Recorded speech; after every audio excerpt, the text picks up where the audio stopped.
Today had not started off as a good day. Waking up late for work wasn't necessarily what made it a bad day, and not being able to find a matching pair of socks wasn't too bad either. Even the heavy traffic entering Amsterdam. The rag van standing menacingly over John and the vehicle accident that had put him in this life-or-death situation was really not that bad. Now, the Italian roast that covered him from head to toe, that sucked. "Goddamn Hugh, man! Look at what you made me do!" "What I made you do?" John replied. "You're the jackass who careened into me." It wasn't really that important to place blame, and the rag fan had already provided an adequate explanation for John's tardiness, but the loss of his coffee demanded a rebuke. "What gods gave you 4 arms and no brain?" The rag fan baring its fangs in a wicked smile didn't bode well for his chances of getting to work any time soon, and John began to think the lost coffee wasn't going to be worth the hospital visit. He was about to brace for the incoming assault, when someone had the foresight to call out, "Polite!" "You are lucky, little human," the rag fan hissed. "On my planet you would be dead right now." With that said, the rag fan brute hefted John's car over his head and threw it into a canal. "Have a wonderful day, human," the rag fan said, before returning to its own vehicle and driving off. Definitely a bad day. The day hadn't stayed bad, thankfully. Service had been slow but was picking up. All the day's deliveries had shown up on time and put away during a lull in service. Even a sample of a new product, not commonly available in the Netherlands, had arrived for John to try, all the way from Suriname no less, and as he inspected the produce he heard an all too familiar voice from this morning, echoing from the dining room. "Seat me, human!" Jean couldn't help himself as he crept to the edge of the kitchen, and behold the glory that fate had bestowed upon him. There was no mistaking the hulking beast, even wearing the same outfit, that had ruined his clothes and tossed his car. It was the rag van from earlier, and John had already decided revenge was on the menu. "Lot?" John whispered, as the server entered the kitchen. "That's the one. I would like to try a few recipes out on them." "Damn it, John," Lot cautioned. "Xenos don't have a high tolerance for—" "No. I've been through enough of that asshole's hands," John demanded. "They walked into a South American restaurant, they get what they deserve." Lot frowned at the idea, and asked John not to make anything too spicy, but John had other plans.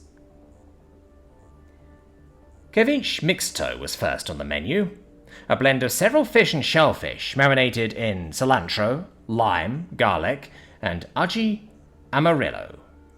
Not too spicy, just as Lot had requested. John smiled in a friendly way as Lot took the plate to their very special guest, but he was already planning to up the Scoville on the next dish to go out. As Lot returned, John innocently asked, "How did they like it?"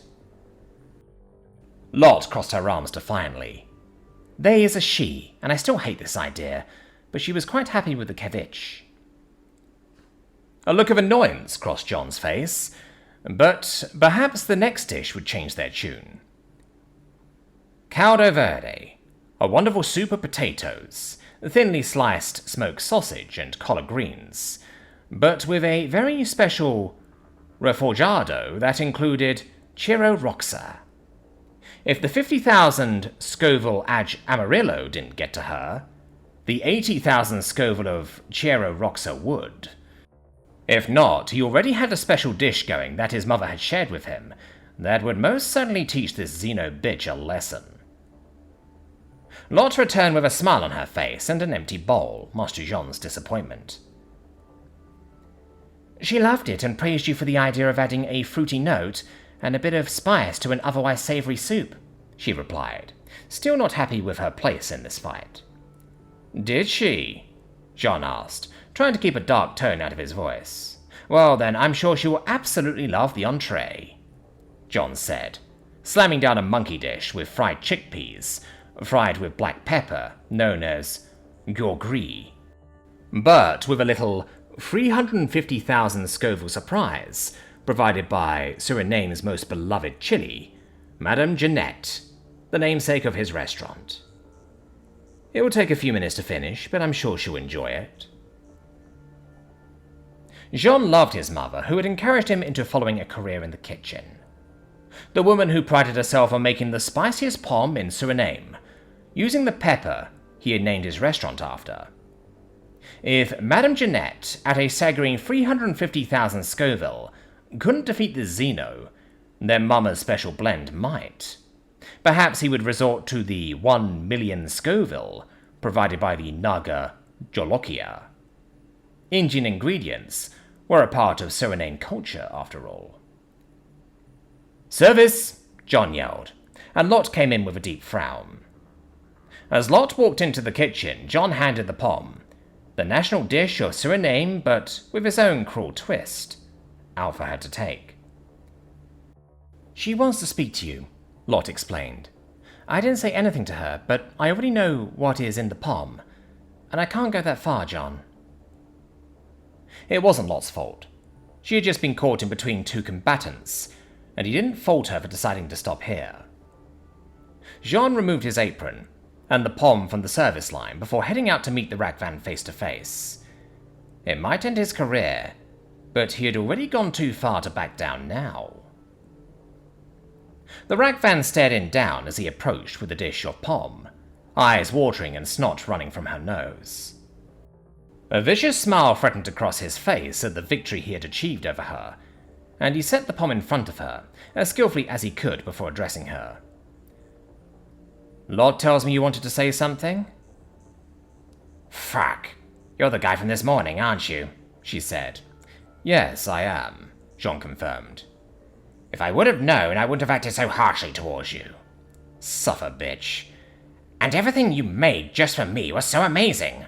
I can't help but feel a pang of guilt." "What?" "I'll pay for the car and the clothes I ruined. I'm still new to vehicles on this planet, and I hope you will accept my kind. I know they would love your food." "What?" "Is this the entree?" she asked. "Yeah. Sorry, yes it is." "So you liked everything?" Jean asked. "It was wonderful, and I loved how you scaled up the spiciness of each dish. We Rakvan despise sweetness in our world, but we have reached a zenith, and your restaurant and the cuisine you serve will be a new way to test ourselves, and prove to each other how strong we are. Again, I'm sorry for my horrible actions earlier today." I see. Please enjoy the pomme. It is made with a pepper known commonly as ghost chilies, and it is even more spicy than most humans can take, Jean said, confused, and a bit ashamed. As he retreated back to the kitchen in defeat, he re-examined the course of events for the day. He had dismissed the Rakvan as a muscle-bound meathead, and now he knew there was much more to this species than a rampaging beast. He had to make amends. His mother would have demanded it of him. But how? The box sat exactly where he left it, still full of the newest product to hit the market.